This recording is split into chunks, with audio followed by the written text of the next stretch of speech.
Namaste and in catch, and welcome to this episode of One World in a New World. I'm Zen Benefiel, your host, and this week's guest is the illustrious Steve Sims. He's known as the real Wizard of Oz, and you will not believe some of the things he's been able to do and the attitude of which he's been able to do it with. He's the author of Go for Stupid and a phenomenal book.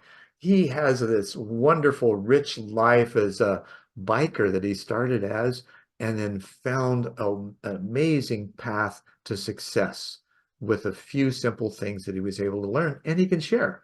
So we'll be right back. And I look forward to digging in with Steve. You will too.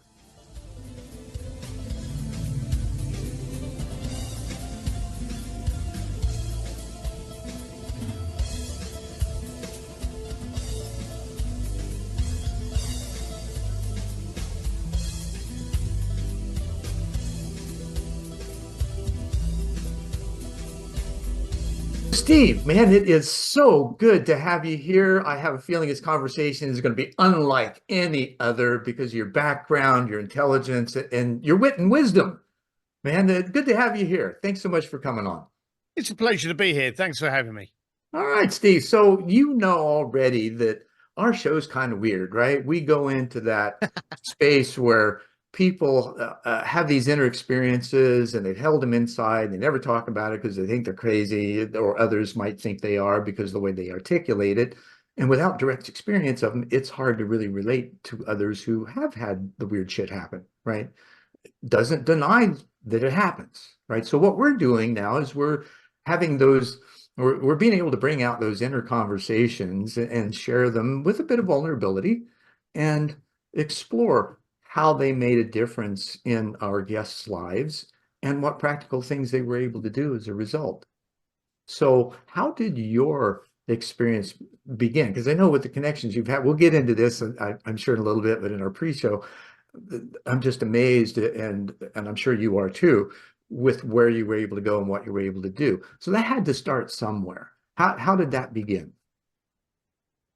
It started very early on, started when I was about 16, 17 years old, and it didn't manifest itself pretty. I've always been a big fella, and I ride around on motorcycles and I kind of look like this. But when I was 16, 17 years old, I kind of pretty much looked the same, just not as chubby. But I was Had some very hair, aggravated. right? Yeah, I had a little bit of hair, but not much. I used to shave it. But I was very aggravated.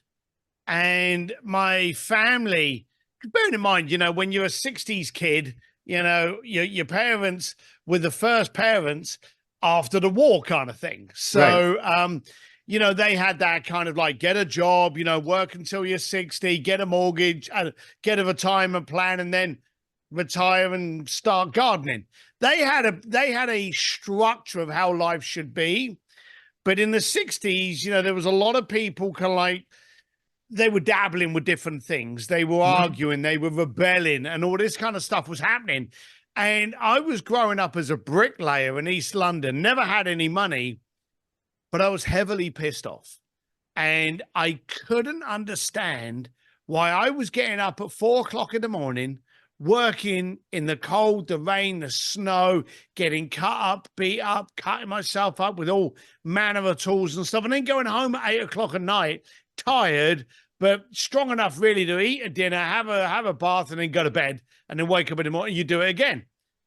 So I wasn't scared of working hard, but I wasn't working smart. And I wanted Mhm. to know how come other people, it was the typical grass is greener, how come Right. they had it? They were driving to work in a nice car. They were in a warm, dry office.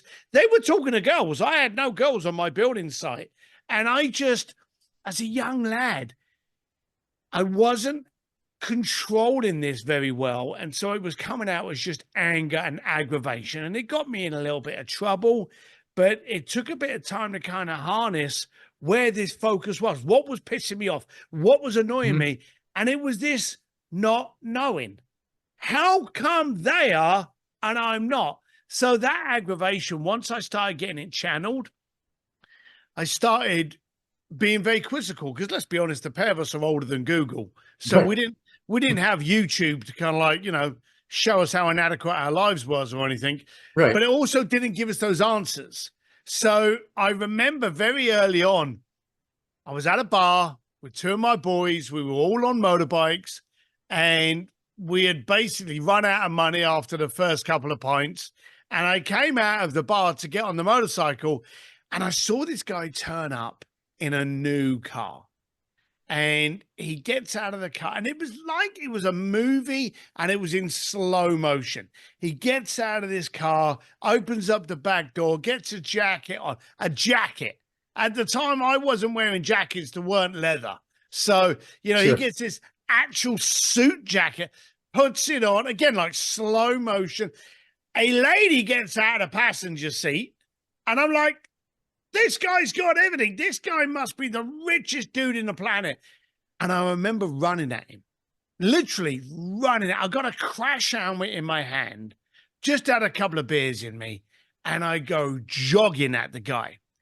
And I yelled at him, hey, how come you're so rich and I'm not? Now, bearing in mind, when you're young, you think you want to be rich. When you start earning money, you want to be successful or wealthy. And you realize that these are different chapters. Being rich is one thing, but you're not always happy. Being impactful and successful, that's a different thing, And Yeah. so at the time, I was so young, naive, and ignorant that I just ran at him going, how come you're rich and I'm not? Now, But aren't we all young, naive, and idiots right exactly. at that age? Because we see this stuff, we get angry, we wonder why, Yep. we don't know the right questions to ask, and there's nobody around for us to ask those questions of. So we got to figure it out ourselves. And here was a guy that I could ask that question to.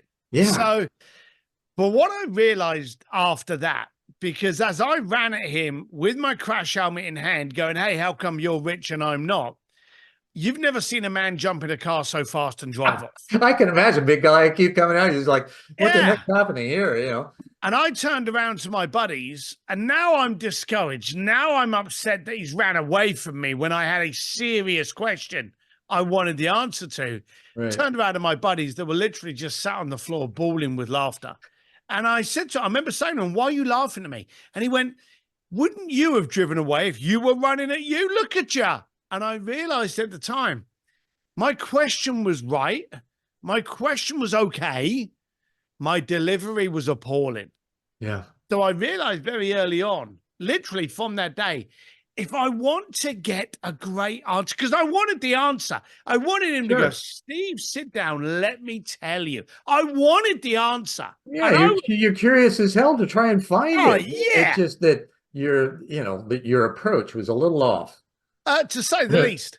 And a friend of mine, Jay Abraham, he coined it best. If you want a great answer, ask a greater question. And so I realized that I've got to focus not on the thirst for knowledge, not on the aggravation or curiosity to want to be better than I am, but I've got to concentrate on my delivery of that question. If I can learn to ask a good question, I can get a fantastic answer. And so that was it. It started my journey from there.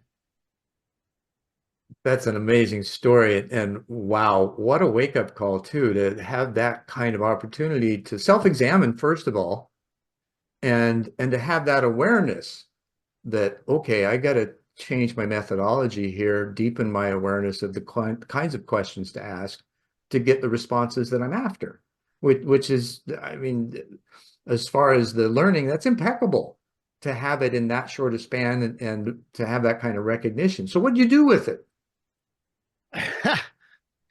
I went through a series of events that seemed to aggravate and piss me off even more. I remember going into, again, we only had Don't tell me you tried England. to fit in with the suits.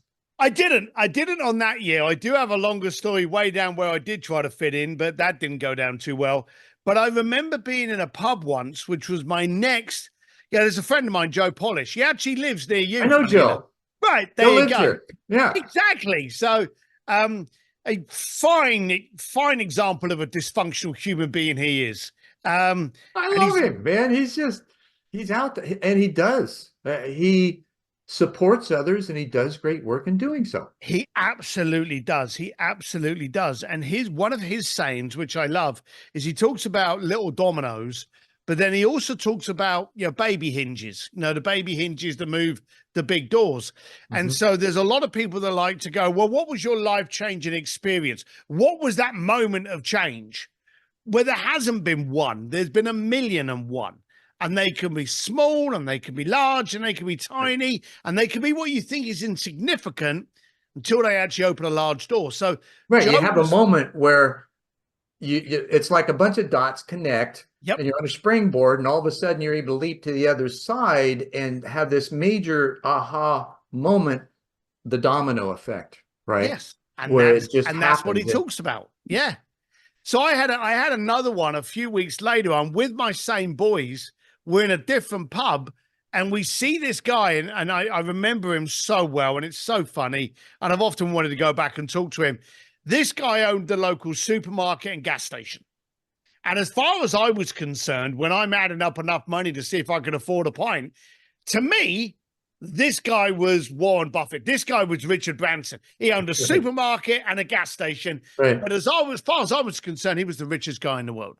Now, he had the prettiest girl in the village, all that kind of stuff. And when we walked into this pub, he was there. And I walked up to him and I went, hey, again, learning my lesson, delivery. Hey, you don't know who I am, but my name's Steve Sims. I've been a great admirer of your business acumen. I wonder if I could ask you a couple of questions. Now, Now, that's an interesting way to I had open the been door. rehearsing this. I had been ever since that first guy. I had been rehearsing this in the mirror. I want to be able to ask a diffusing, calming question that doesn't scare you, coming from me. And the guy turned around and he went, well, I was just about to get a beer. So do you want a beer? And he bought me a beer. And I thought to myself, I haven't got the answers that I want, but I've already saved myself a cost of a beer. This is a success, you know? Right on. Yeah. And I remember turning around to my friends thinking, look, you got to support your boys. You got to ask them if they want a beer as well. Do you know, I turned around to talk to them. They were on the other side of the room, leaning up against the wall, tighter than if they were wallpaper. And I suddenly realized my curiosity had me here asking the questions. That fear had them leaning up against the wall. Yeah. And I suddenly realized that I had to not only ask a good question, but I had to be in the right room. I had to be in a And room your full of attitude those in people. approaching him was Yeah. humble, right? You Yep. acknowledged him first. Yep. And so that, that'll soothe anybody. Well, it soothed, it worked, and it was a progression from there. And I never stopped. As I grew my business, as I grew my circle, I was able to have these conversations with incredibly powerful people that you've never heard of, and conversations with people like Ray Kurzweil, Peter Diamandis, Elon Musk, Larry Page, some of the most powerful people in the planet. And of course, as I have become successful and impactful in my own way, I've been able to address those people by tweaking the questions. What wakes you up late at night? What problems do you need to solve? And just vary my questions in order to get great answers. And that's what grew me into the person I am today. Oh, that's amazing that you're able to have the presence of mind, develop those questions, and then be able to put yourself in a place where you can ask them. Because that's often what we don't do. Like the perfect example with your guys, right? Yep. You stepped up. They're like, oh shit, we can't do, Yep. So how do you think that we find ourselves in that kind of separative notion framework where I'm guessing we don't feel worthy enough to be able to ask the questions? Is that part of it? Your fear is confirming that you're right. I remember Whatever we believe, we're going to prove it if right. you believe Yeah. it, it's right. And Yeah. there's a brilliant line that comes from one of the biggest guy movies ever. And I was actually very, very lucky to be able to have a conversation with Keanu Reeves on this particular line. But there's a movie called Point Break. Hmm. And in that movie, they're just going in to do a bank robbery. And Patrick Swayze, who plays this guy called Bodhisattva, this supreme surfer, prophet kind of guy. Oh, It he's a turns cool guy. My wife actually played for he and his wife's dance studio when she was in at UCLA or UC Irvine. There you go. You can confirm he's a cool guy. I never had the Oh yeah, pleasure to meet super cool. Patrick, but I spoke to Keanu because in that movie, Patrick turns around and says, "Fear causes hesitation, and hesitation will cause your worst fears to come true." Hmm. So when you get scared and you stop, the fear multiplies. Now you've got a bigger elephant to get over. Now you're hesitating. Now that fear is like the China wall. And so you don't do anything about it. And it paralyzes you. Fear creates a reaction that should create an ignition. Fear should Right. be like, oh, let's go. A fight or flight kind of response. But far too many people today use it to back off, and then it confirms their worst fears. My guys were so scared about looking silly, maybe being turned away, maybe being laughed at, maybe being ridiculed. They stayed on the wall. And the sad thing is, it was just a matter of months that I had to part ways with those boys because I needed to commence with my journey and I couldn't do it with baggage. And Sure. they weren't in the same space. And it's why Right. I had to get in the right rooms. And it's why one of my first ever rooms I got into, and I've got to give credit to it, was the Genius Network with our mutual friend Joe Polish. Hmm. It's a cool place. And as you're talking about it, it reminds me, one of the guys I wrote in junior high, my research paper was on the Apollo and Gemini programs. And I was just fascinated with space travel. And years later, I found myself producing an event for some people here locally called the Prophets Conference. They had, it was 1997. They had 30 some odd speakers, one of which was Dr. Edgar Mitchell, who was the sixth man on the moon. And I really wanted to get to know him because I loved what he was doing in the study of consciousness. And so he walks out into our green room, which was outdoors, and I notice he's pulling a pouch of drum tobacco out of his back pocket. And lo and behold, I just happen to have one too. So I walk up and I'm thinking, how to introduce myself to him politely, because I know he gets bombarded with people. Yeah. That's not me, right? I want to be compassionate, concerned, and empathetic towards others in my approach. And so I see that pouch come out and I'm thinking, okay, cool. So I walk up and as he turns to look at me, I'm pulling the pouch out of my back pocket. And I said, would you mind if we share smoke together? And he just melted. And we had a great conversation about tobacco and Native American ways, and got into consciousness and his journey. And we had, probably half a dozen different conversations over the weekend. 5 to 7 minute long was about all they lasted. However, at one point, evidently he developed enough trust in me because of the shared stories that we had. He said, I want to tell you something, but you got to promise not to tell anybody till after I'm dead. And that was kind of shocking.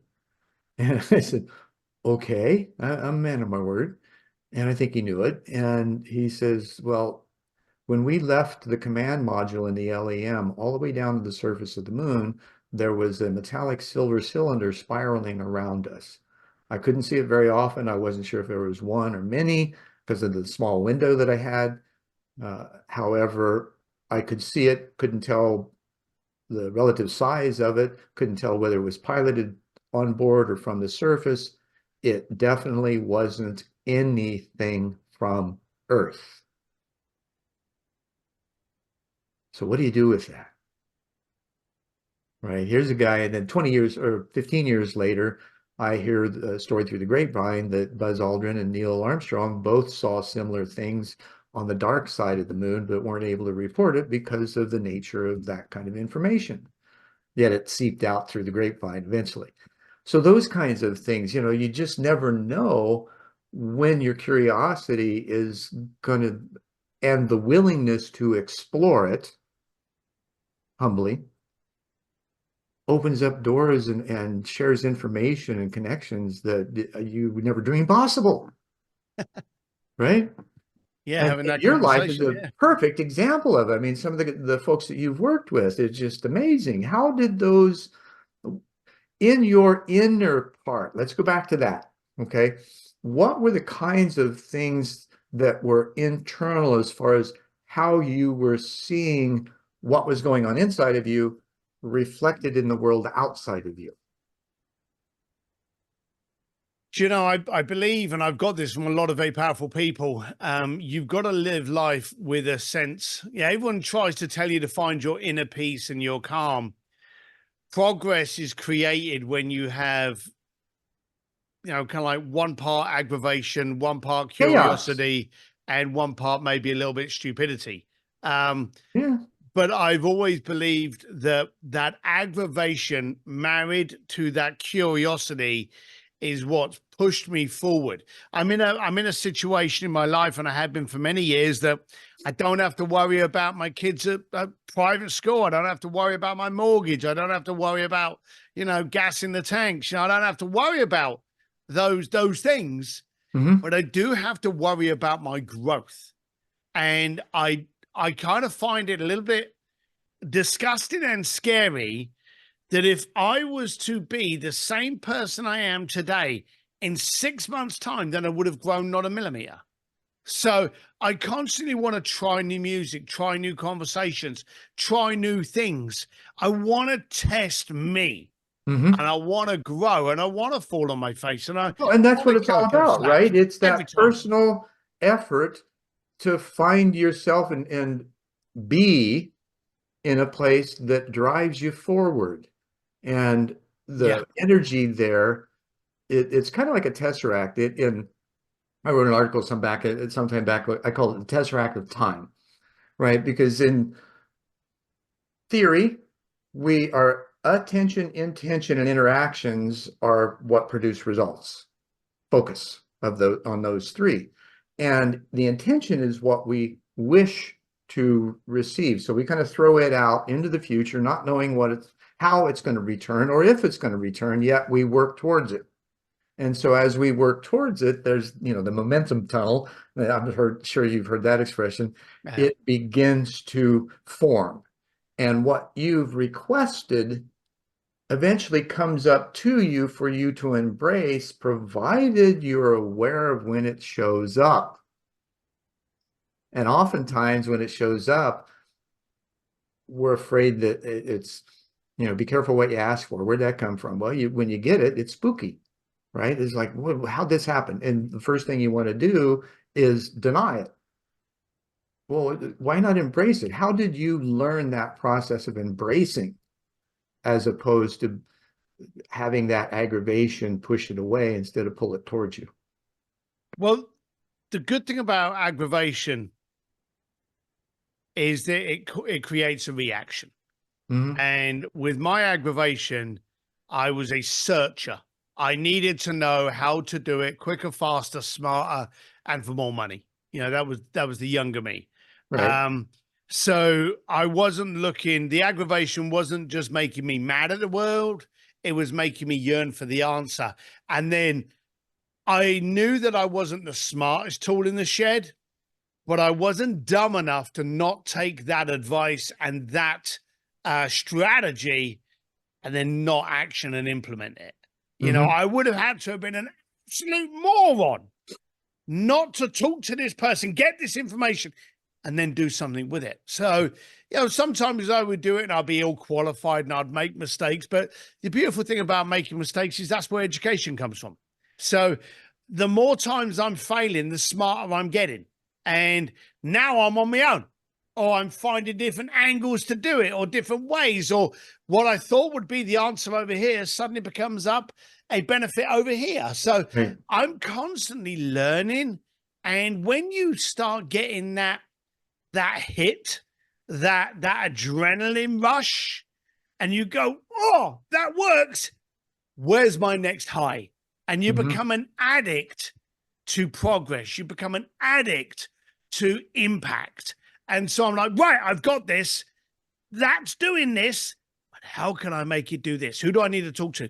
And so I constantly moved with purpose to try and make sure that the distance between the innovation and advice, the distance between that and the action was as small as could possibly be. That I would talk to someone in the bar, I would talk to someone in the restaurant, I would talk to someone in the event, the meeting, the conference, whatever. And then on my way out of that room, I'll be making notes. And then by the time I got into my, my hotel room or whatever, I am delegating it and I am lighting that up to either have it work or to have it educate. Learn and share, right? Yes, every single time. The whole that's the servant leader, right? Where you drive your own educational process and you don't do it just for you. You do it to share and to empower those around you. Because if you don't, I mean, what good is it? I do now. I think that's also an age thing. I think, you go through your chapters. When you're 20-year-old, you're kind of invincible. When you're 30, you realize you got to start taking life a bit more seriously. In your 40s, you got to make sure it's all stable. So you go through those chapters. I did enter my late 40s and 50s realizing that, okay, my impact had created stability, comfort, and enjoyment for myself and my family. But I wonder if I could scale that with the people that I'm in connection with. We launched a group called Sims Distillery for that reason, to actually have access to these people, this knowledge, this bandwidth, and not share it is actually now almost a sin. I have now taken my aggravation from getting that knowledge to now my aggravation is, how can I get it in front of the people that need it most? Right. Now that's not a thinking level, the intellectual side and the desire, the passion, the figuring out the strategies and movements and ways to implement, right? The action plans kind of stuff. Yes. So let's go back inside a second. How do you recognize it sensorially, if you will? Because we think one thing, there's other systems going on in the body that we may not pay attention to that I'm sure that you've been aware of: the gut, the heart, and the head. The indigenous ways calls it the three brain system, where the gut's the first brain because everything's vibration. Now, quantum physics just happened to have proven that, this is an ancient Indian or indigenous technology, if you will. The heart, then once you feel it, then the heart distills. The Taoist kind of philosophy is it desirable or undesirable? And then you go up to your head where you can actually make some choices with good information rather than just think something and try to shove it through a system that's not ready for it. Does that make sense? It makes sense, but it's also just validated that the dumbest part of that trio is your head. Yeah, exactly. Because we can't, in today's world, automatically trust what we see and hear. And sadly, a lot of people are ignoring their gut and their heart. Right. And, I've worked with a lot of Navy SEALs and I race motorcycles. Your instincts come from your gut, what you feel, what your vibration is, as you so well put it. And it manifests into a quick reaction. Your brain may go, well, no, I haven't got to worry about that because I saw them. Your brain. Then you hit a wall. Yeah, it's the least. Exactly. It's the least thing out of that trio to be trusted. And so I'm a great believer that trust your gut, trust your instincts. As people, it's the thing that's made us survive. We like to go, oh, well, we've developed over the years and over the thousands of years that people have gone from on all fours to standing upright. And, we progressed. No, we haven't. We walk through a bush and it rustles at night and it's fight or flight. We see someone walking down the road and we think that they're attractive and they catch our eye. We hear a sound, we get a smell, we react. All of those things are from when we were Neanderthals, when we were cavemen. We haven't progressed from the basics. We're just trying to make them kind of, oh no, they're ugly. We shouldn't be defined. Our gut is what keeps us alive as human beings and as animals. Perception often is biased and affected by um, culture, genes, historical memories that have come through bloodlines, right, on a genetic level, because those are passed through our early experiences, things that have taught us, oh, well, you can't really trust that because it was a head level experience, right, that you're not really in touch with what's going on inside of you. Had you been in those situations, you may have been able to avoid them, right?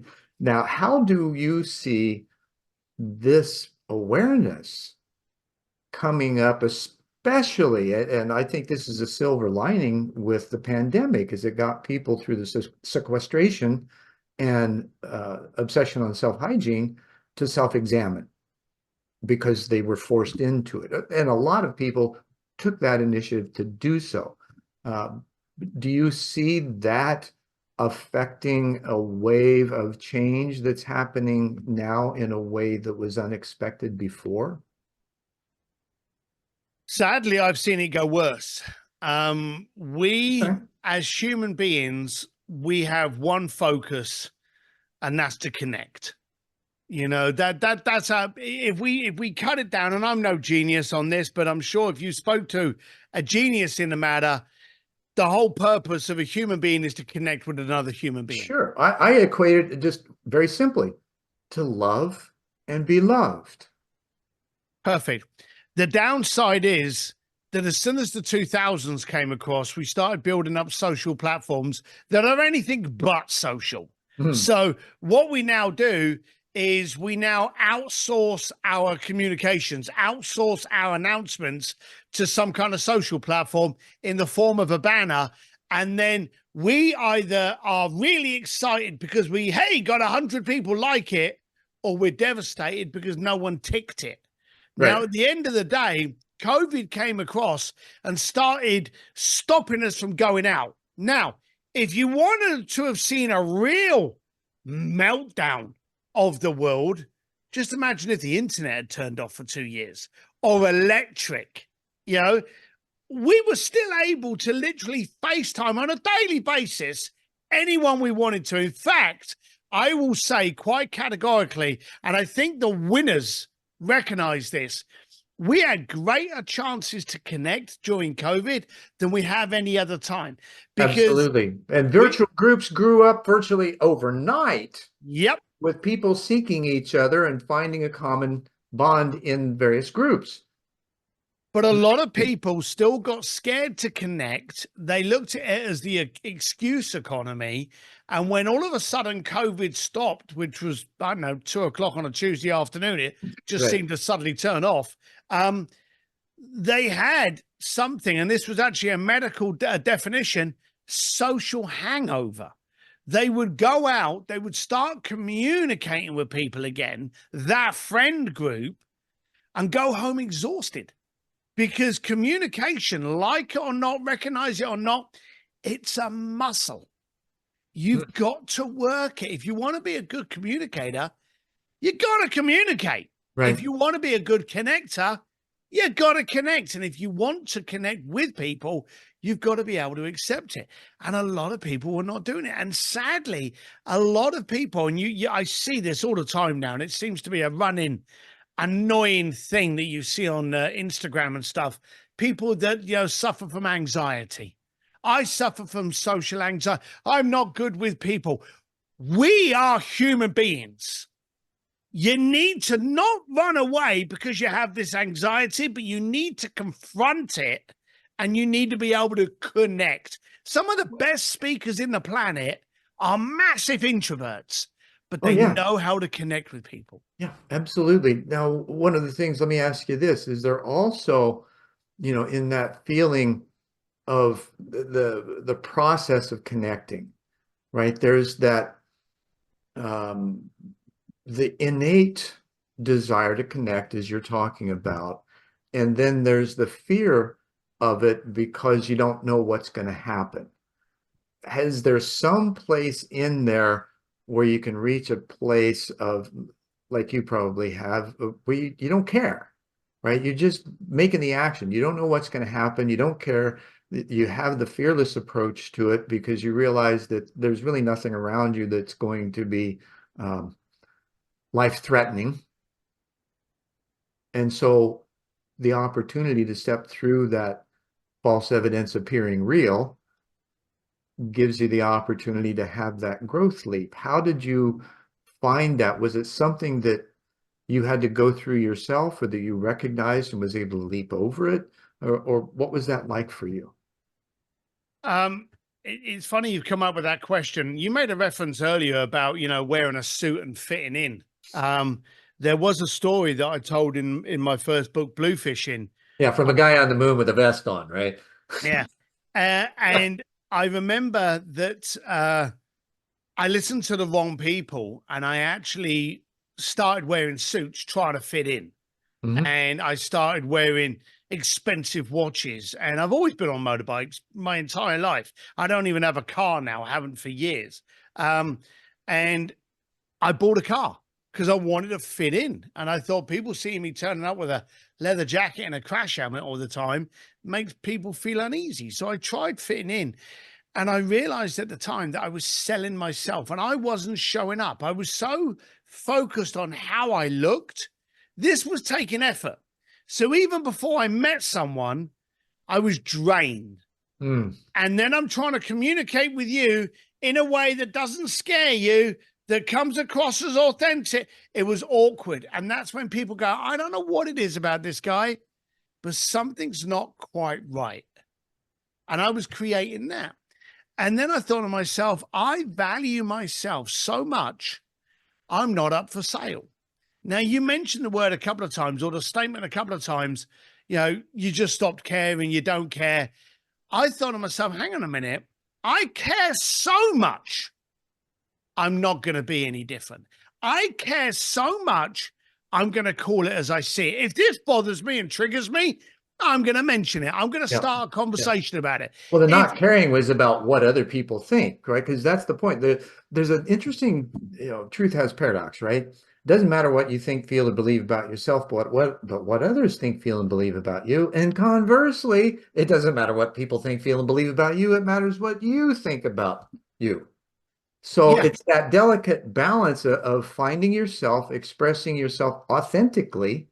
And like you say, even in that little fudge space where you're trying to make, a slight adjustment to try to fit in better, it didn't feel right. yes. Yeah, I care enough now. I care enough Mhm. now that I want to give you me. And so I Well, want you're to giving make us sure. you in spades today, brother. Well, there you go. But that's what it is. So when someone says, "Oh, I wish I didn't care like you," no, I care enough to make sure you only get me. And Well, from that's the that, point. you can make a decision. That care is at such a deep, passionate level that to those uninitiated to it, it comes off as almost egoic and, self ingratiating and things of that nature. And it's not that at all. You have such awareness about yourself and you're so comfortable in yourself and you care enough to be fully present no matter what, Yeah. that you offer yourself from that place. And that's a key element that many, you were asking yesterday, I don't know if I'm fit for the show or not. You're perfect, man, because you're talking at a very practical level on how to move through stuff. That one of the things that occurred to me, you might be familiar with Sri Aurobindo Ghosts. He was an Eastern Christian mystic that Okay. his deal about finding self was to stand in the middle of chaos. Yeah. You're forced at that point because you got to figure things out. So how do you put yourself in those situations that feel chaotic? And instead of going to the anxiety side, which is where most of us go, same sensation, right? The gut feeling, right? It's like a quivering because something's going to happen, right? You don't know what it is. And instead of going to the anxiety side, there's that anticipation side of something cool is about ready to happen if you're willing. Do you find that to be true? 100%. And it doesn't have to be risky. You say Mm. about chaos, people can get very scared about chaos. There's a great saying, get comfortable with being uncomfortable.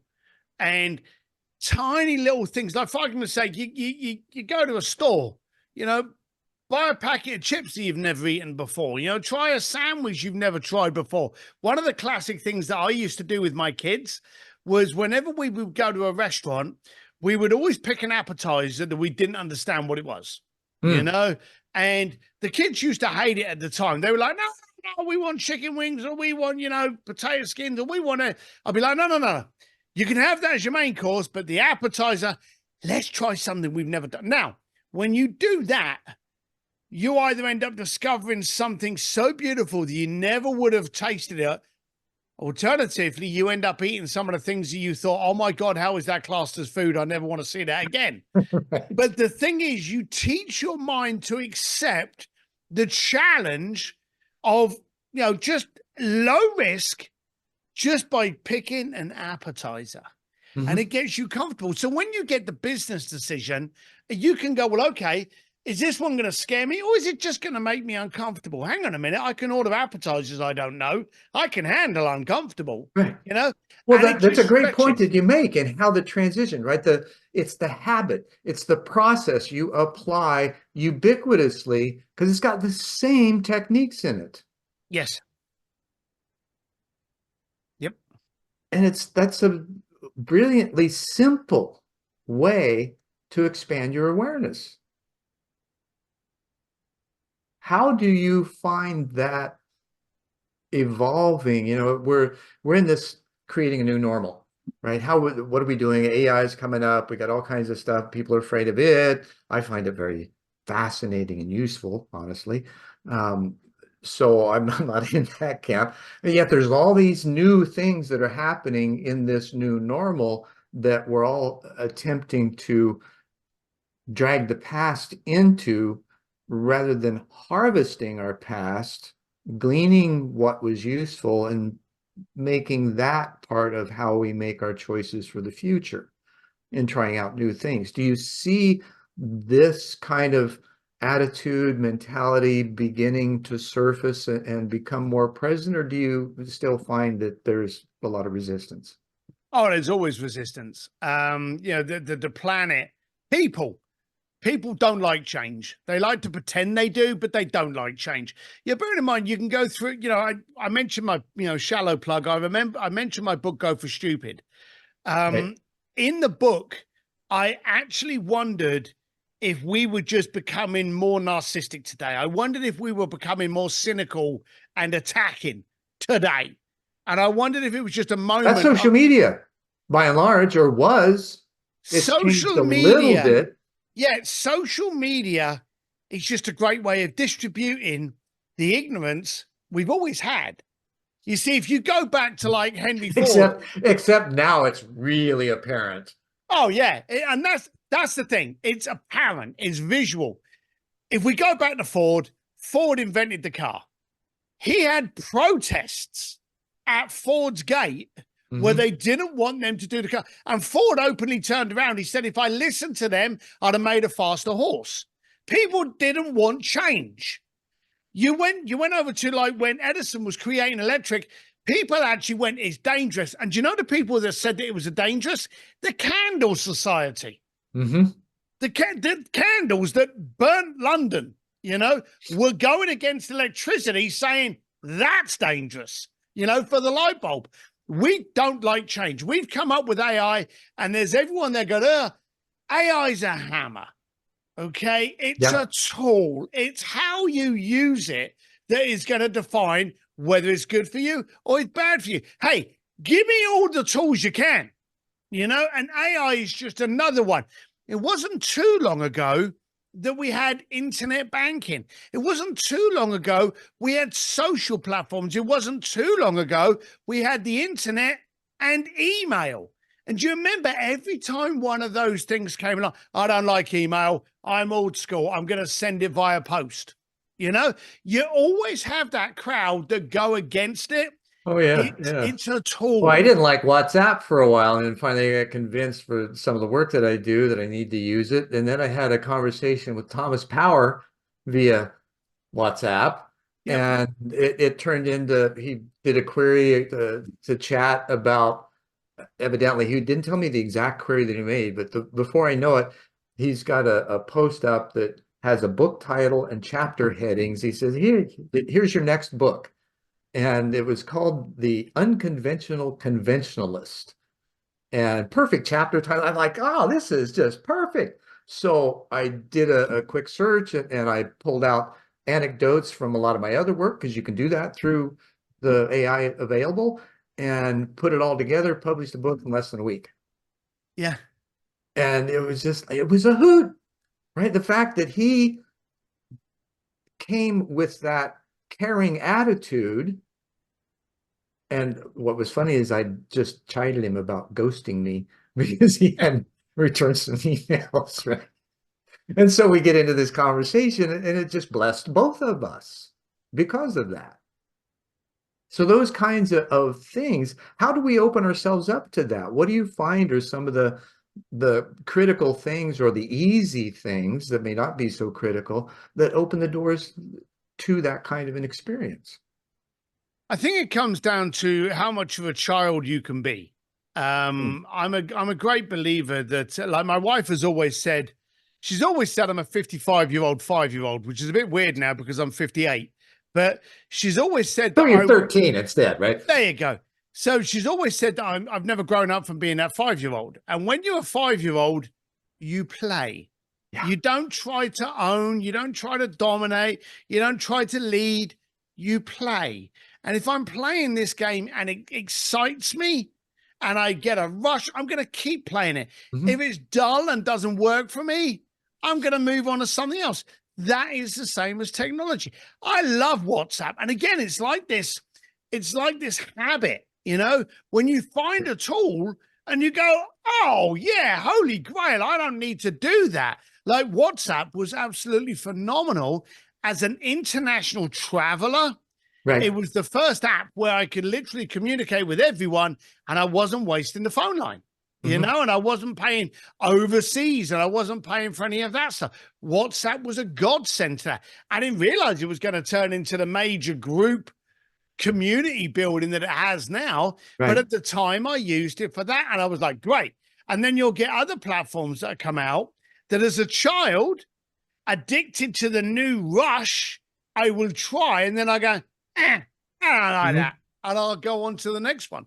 And the beautiful thing is there's so much technology out there between Chat GPT, Gemini, and everything else that you can play with that I'm just having a whale of a time. Yeah, me too. Buttons and playing with it. Yeah, and why not? Yep. Why not? Explore it, figure out what it can do. You might be surprised. And oh my gosh, in some ways, it's like talking to myself.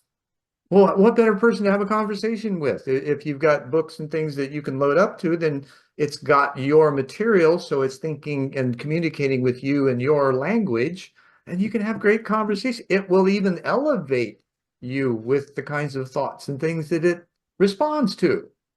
It's just, I find it, again, fascinating is the best word to come to.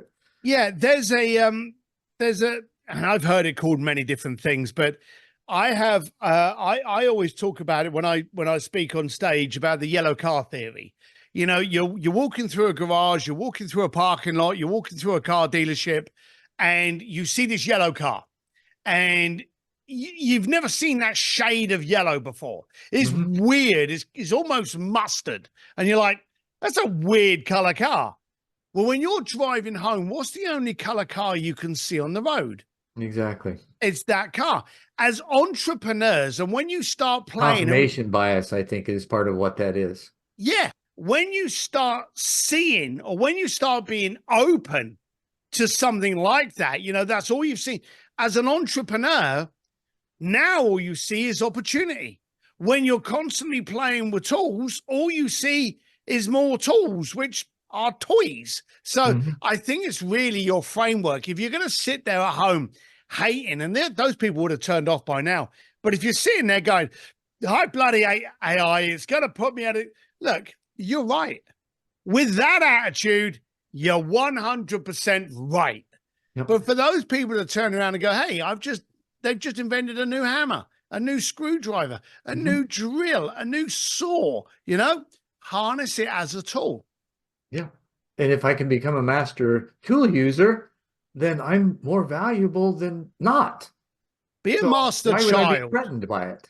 Yeah, be a master child. You know, I don't want to Yeah. dominate. And here's the dumb thing for what, and it does make me giggle. Have you seen the amount of AI? I get on my rant now, but have you seen the amount of AI experts out there at the moment? Oh my Okay. God. Yeah, I've got socks older than AI, and Yeah. yet they're experts. You know, that's just bullshit. They've just played a little bit more than me. And I've got some great friends that are very, very sharp that just use every new tool to develop themselves, and they're doing really, really well. But I like to be the constant child that plays. And if this button goes whiz bang and I like the sound of it, I'm going to push it again. Hmm.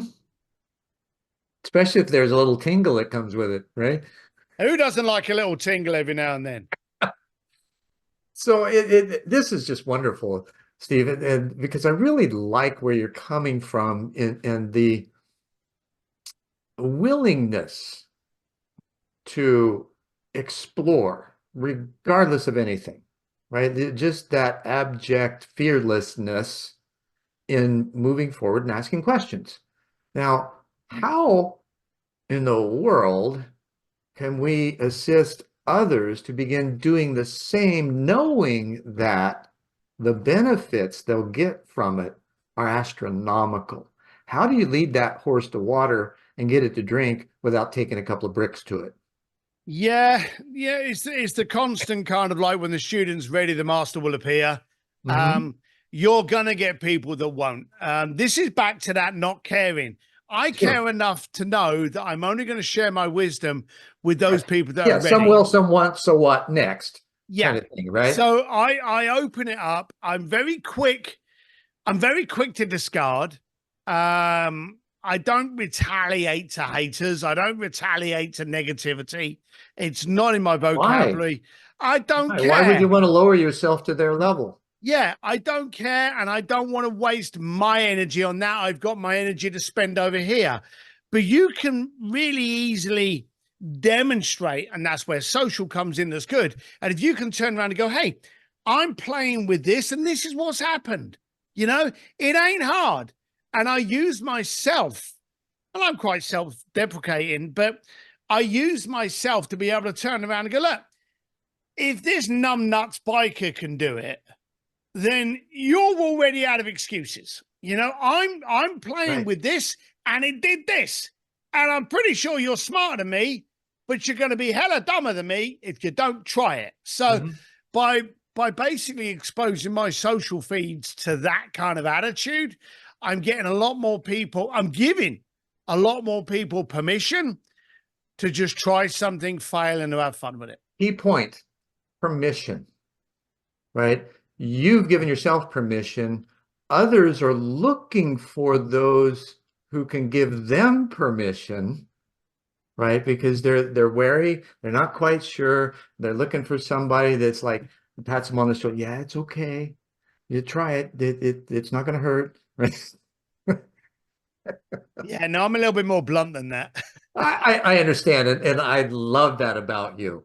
My wife's the same way, being of Soviet heritage. Oh yeah, yeah, charming.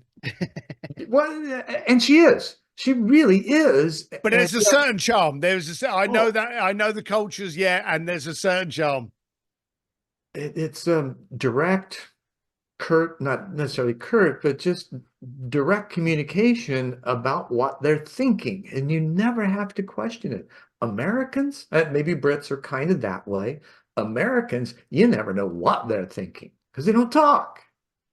The British, there's a standing joke that the British only hug horses and dogs.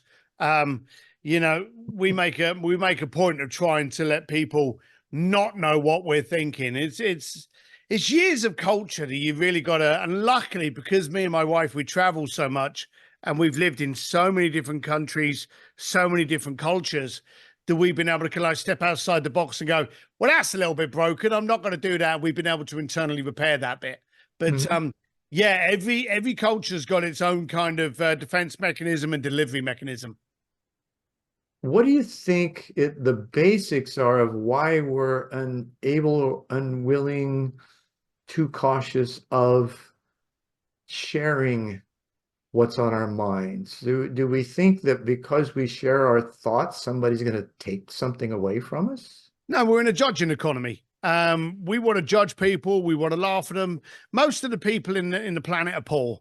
And when I say poor, poor culturally, poor educationally, poor financially, poor motivationally. So there's a Yeah. lot of poor minds out there, and there's a big poor mindset. So if you're stood there going, do you know, I want to fix this. I'm going to declare this. I'm going to go and find a solution for that. You can guarantee there's 1,000,001 people out there going, oh, that's silly talk. You can't do that. You're going to fuck. So a lot of Well, people what's are it? actually, Even Joe talks about, people who want to steal your dreams. If you talk about it, they'll steal your dreams. Well, I find the opposite. The more you share what your dreams are, the better you can articulate it and create a logic path that takes people down it to a conclusion that you want them to have. I want to be in a room. And this takes me back to my boy, Jay Abraham. Uh-huh. I was in a room once with Jay, and I was pitching him on this concept that I had. I was pitching him on this idea. It was absolutely brilliant.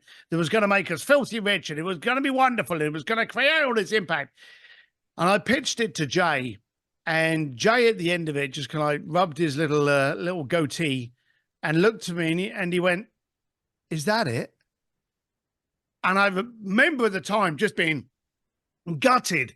And I Right. said to him, well, what do you mean? Is that it? I've just shown you on it. And he turned around and he said, well, knowing who you are, what you do, what you get up to, who you're connected with, what you've pulled off, I was just expecting more. And I realized at the time that your standards are going to be dictated by the room you're in. Mhm. And if I'm in a room where everyone in that room is going to challenge me to be better and to push more, then I would love one of those people in that room to steal my idea and my dream so they could take it further than me and bring me along for the ride. So you want to make sure you're in the right room. I want to be judged by those I value and respect, because that judge comes from a position of strength, love, Sure. and support. So it really comes down to who is your circle. And it's like the situation you were in. It's kind of like Shark Tank, right? In America, I'm sure you guys have seen it over there. Yeah, That we got it. there's when you have the good idea and you sell it right, you're supported. They don't want to take it from Yes. you. Nah, They they want don't. to help you achieve your dream Yep. because it helps them achieve their dreams. Now, gosh, where did we hear that? Wasn't that from Zig a long time ago? God, I You don't. Do you help know? enough people get what they want, and you'll get what you want. I get confused who says stuff now. Oh, me too. Well, like I say, we're older than the internet, and then at the same time, there's all these old guys, the Zig and oh, Joe. um, Zig and Joe and Earl Nightingale, Brian Yeah. Tracy, all those early guys. I love Earl's voice. He had that deep, guttural, confident, that could tell you anything, right? Og Mandino, those kind of folks. Um, Brilliant stuff. And it seems like we're parroting their understanding and knowledge and wisdom. It's just that we've Good. finally learned it, and now we're turning around sharing the same stuff. Good. I don't know Right? who said there's not a lot of original thoughts. Yeah, Um, but if we can do anything to activate and get someone to try something different by quoting someone that maybe's passed on to the other side, then that knowledge, those nuggets, those statements, and half of the different little one-liners that we've thrown around, they're going to be thrown around for hopefully the next 200 years, because at that time, that's still going to be accurate. sure. Well, truth is eternal. Doesn't matter Yeah. where it comes from, who said it, when it was said. It's said over and over again in thousands of different ways, depending on the ears that are listening and the mouths that are speaking. Yeah. And it's just important that it gets said and that we hear it enough to make it our own, adjust whatever we need to internally to find the notions or the gumption, if you will, within us to actually do something with it.